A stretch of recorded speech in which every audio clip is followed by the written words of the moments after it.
Hello, you're watching Avenue X, and this is my final review on the recently finished airing Chinese fantasy idol drama 星落凝成糖, the Starry Love. Last time I made an impression video on this drama was when it aired to about 12-ish episodes. If you're curious to hear what I said in my first video, you can check out it here. Otherwise, let's cut the chase and go right into the final verdict. On my 7-level scale, I'll give it a 2 gold mine. I don't think this is the greatest fantasy idol drama ever made in China. If I have to make a comparison, I still prefer last year's Fairy and Devil a little bit more. This is a drama where certain departments are very problematic, but then it has done something in other departments that are very rare, almost never seen before in comparison to the last 5-6 years of fantasy dramas I've seen. So in this final review that I spent 2 hours dressing up with all this, let's first talk about the great things of this drama. The first and most important point, usually everybody who likes this drama will praise this drama because of this quality: comedy. The most comedy-heavy fantasy idol drama I've seen since the early days of 仙剑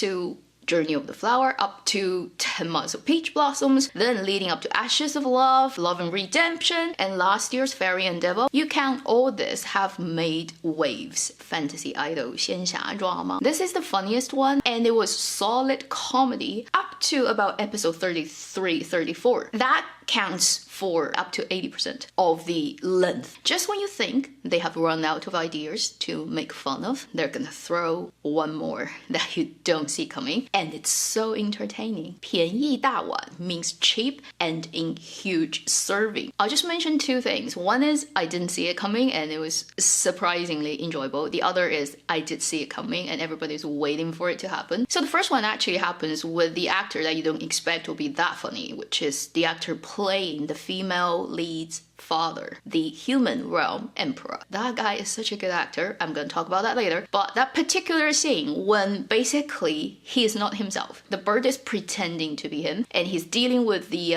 heavenly realms immortals coming down, and the hidden water bottle tilted in his sleeve and start to leak out the water, and then he looks like he publicly peed himself. The actors acting the ridiculous nature of that scene that you don't see coming, and then how it gets resolved is so ridiculous, and you almost don't expect that type of acting and sequences would be coming from a fantasy idol drama, plus not the leading actors, the supporting roles, particularly the father generation. The other one is everybody was waiting for it. As soon as we realized that what this drama contains, the female lead has to deal with 3 husbands at the same time in the restaurant. That sequence, it's gonna stay in my memory for a long time to come. And I think it deserves a place in the history of fantasy idol drama from Chinese dramaland. One of the 10 best golden scenes, whether it's comedy or highly dramatic moment or highly sad moment, epic moment, does not matter. That moment needs to go into the history of fantasy drama. The second thing I really appreciate about this drama is it gave you a very wide range of supporting roles. Not all of them are well written. There are definitely not so well done ones. We're gonna talk about that in the negative part. But on the positive end, you do have a good number of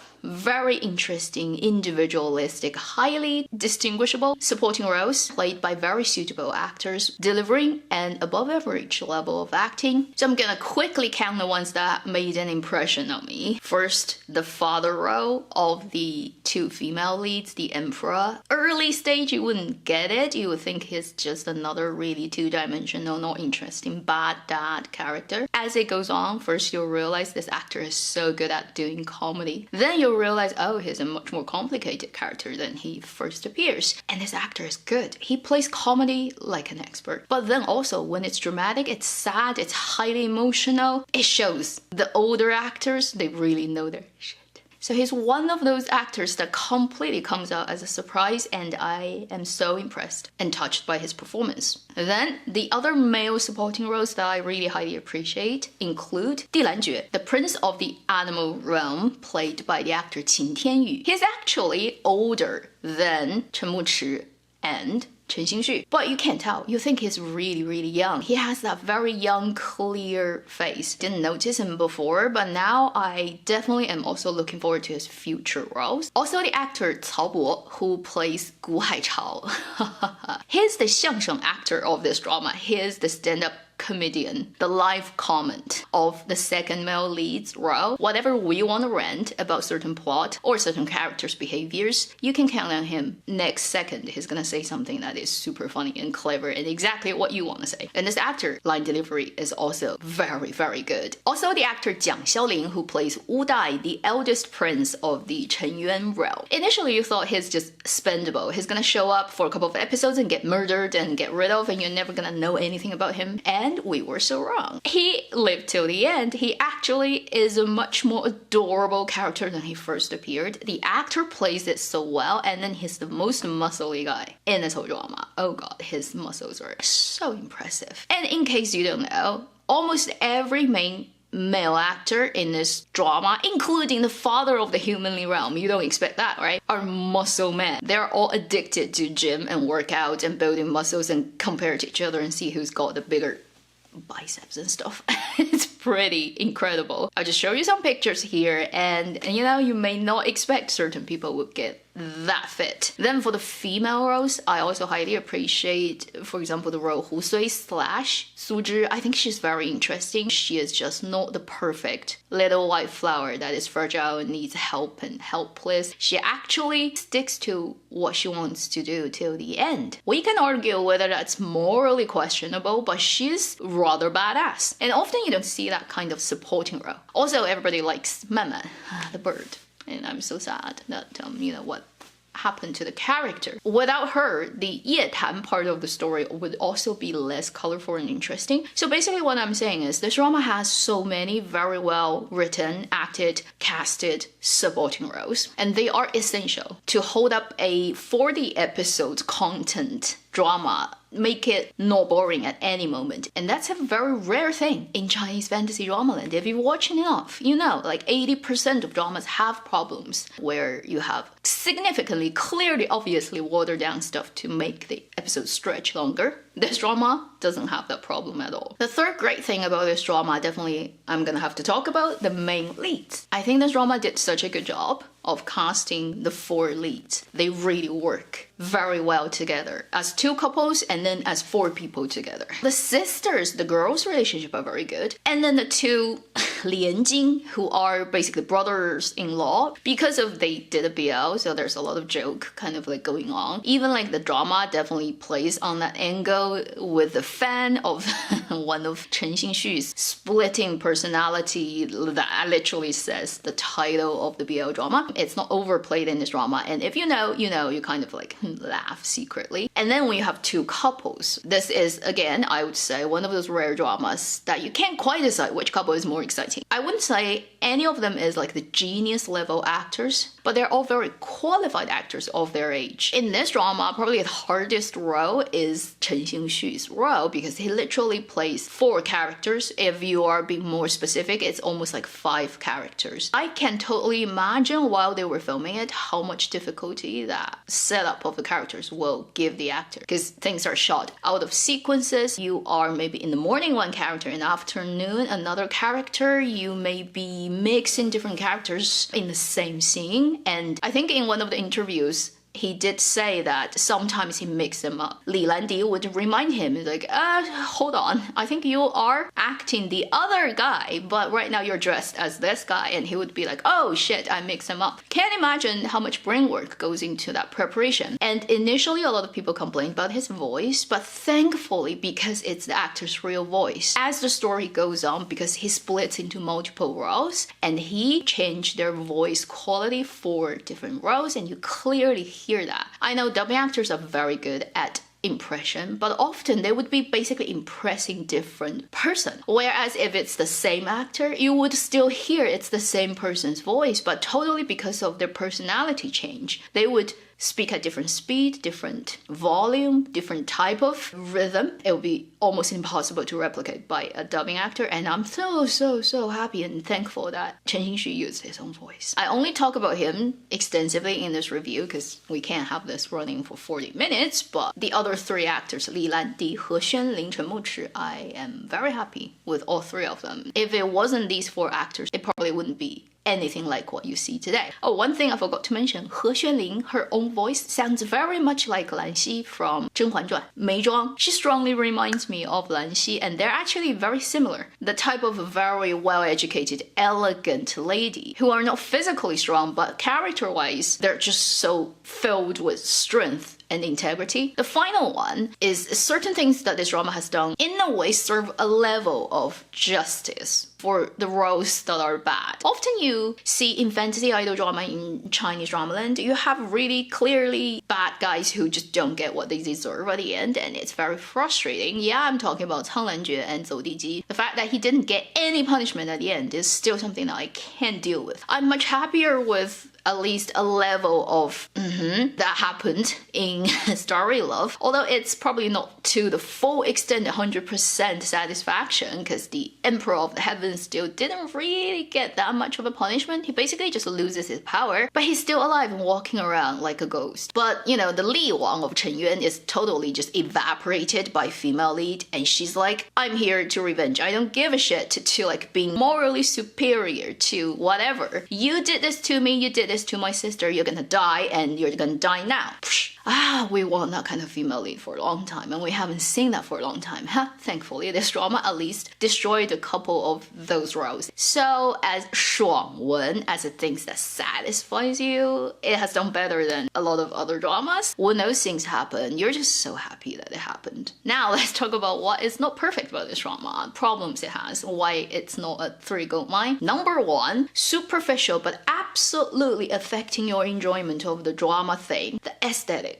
I will blame this mostly on the director Zhu Ruibing. He's done a couple of other dramas in the past that have been complained about in similar departments, so it's not a one-off thing. That just shows you that this director doesn't have any idea about what constitutes beauty. His choices of lens, focal length, angles, how you move the camera, how you light the scene, how you color grade it, is absolutely confusing. It looks like somebody who's never been trained, never learned anything, never looked at classic things in the history of filmmaking and have a good idea about what looks good for most of the humans on this planet. If you look at the peripheral materials on this drama making, for example, videos that they put out in promotion where it's probably shot on just like the camera that I'm filming this on, or even on a phone, you'll realize everybody looks prettier than what they look like in the drama. They look much more defined, their features are clear, there's like bigger contrast, the colors are more vibrant, everything just looks prettier. Even the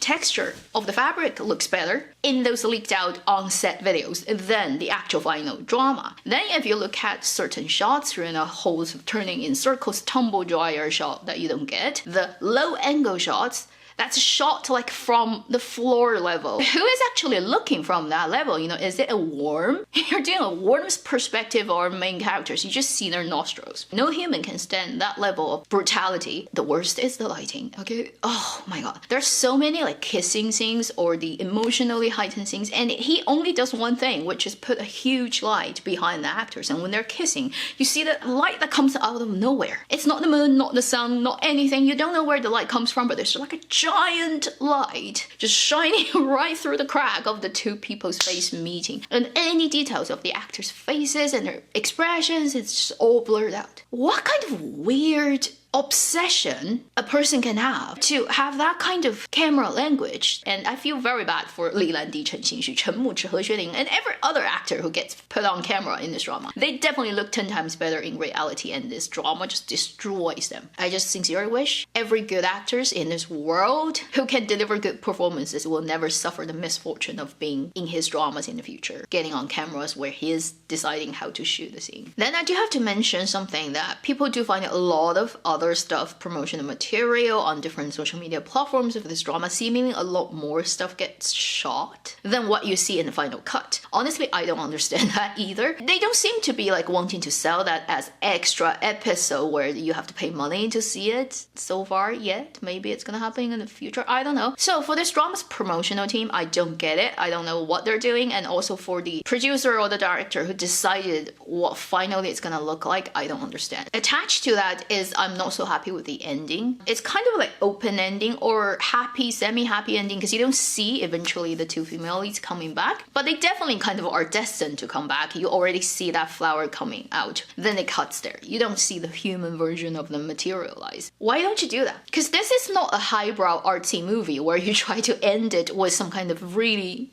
tasteful, ambiguous ending and then just like not let people know. This is a pretty standard and even not very high standard fantasy idol drama. And since you're already having fun with the whole thing and you have that comedy attitude throughout the whole thing, why don't you give that final moment? I'm not happy with the version they have now. I can deal with it, but in an ideal world, I would want it to be more explicit. Then the third one and the fourth one are basically the same thing but on two different levels, and they are the most important thing of why this drama, although I really like it, it's not the highly valuable fantasy idol drama. And I would say it represents the best of the Chinese drama land in this genre. The view, the world view, the values, right, you add into the story is not very strong in this drama, and it almost doesn't quite exist. And if you want to scrutinize, the logic doesn't actually carry through, or it never gets explained. Basically, when they set up this four realm, heaven and kind of devilish, human, and an animal realm, there's no explanation throughout the whole drama about its history, its power play, why certain things work like this and that. What is the logic behind that? How these four realms work together? And there's no explanation. Because of that, then they can do whatever they like. They don't need to explain why it works in that kind of political power structure because they don't have a background story built up for this world.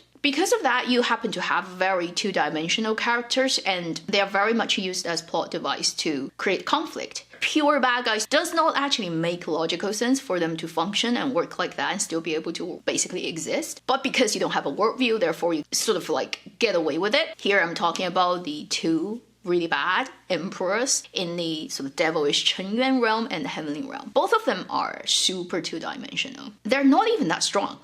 That's also the thing. Like, how do you sit on it? If you say you win by having brutal force and then just physically or magically much stronger than other people, so they have to bend down, okay? But you don't see that actually in this drama. The Chen Yuan Li Wang gets easily destroyed by Ye Tan, and then the heavenly realm emperor, well, he can't beat his son. Doesn't look like he has any other power source, so why could he basically sit on that throne and decide the fate of every other person and nobody can really do anything? Until suddenly, to the point where the plot needs it, everybody just starts to rebel, and then suddenly just he loses it. Only at the point where the plot needs it to happen, it happens. It doesn't actually have its internal logic. Even the two female leads, they are the spirit of the flower with that tree, and then all the legend of what that tree can do and then what it cannot do and what it got misunderstood, and then all the tribal people who got murdered and destroyed because of that. It just happens. You see it happens, but it never gets explained about why it happens and exactly what it does. Even the whole Guishu, that place where it's sealed, if it's broken, it's gonna destroy everything. Like, where does it come from? Why is it like that? And then it just never has a clear explanation. It's basically just there so that we can have a plot happening. So this is one of the reasons why this drama, apart from its horrendous aesthetics and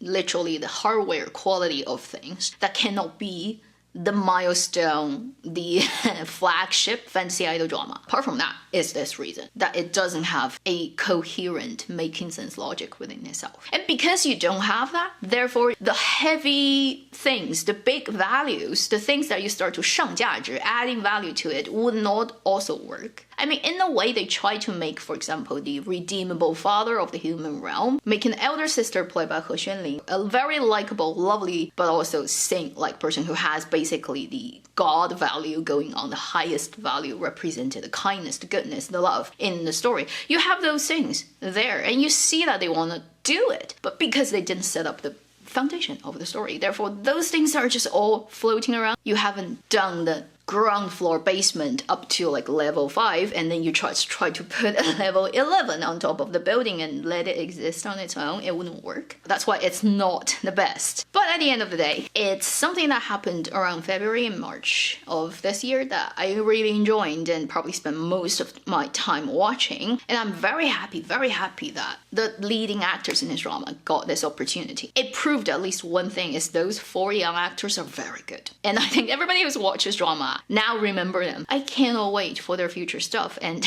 yeah, I really want to see 山河表里 now. 陈木晨, 陈星旭. Both of them are just so... from a straight woman's point of view. So that should conclude my final very long video on the Starry Love 星落凝成糖. If you haven't tried it, I would still highly recommend you try it out. You'll be entertained for sure. Thank you for watching Opinion X. I'll see you in my next video. Meanwhile, live long and happy drama watching.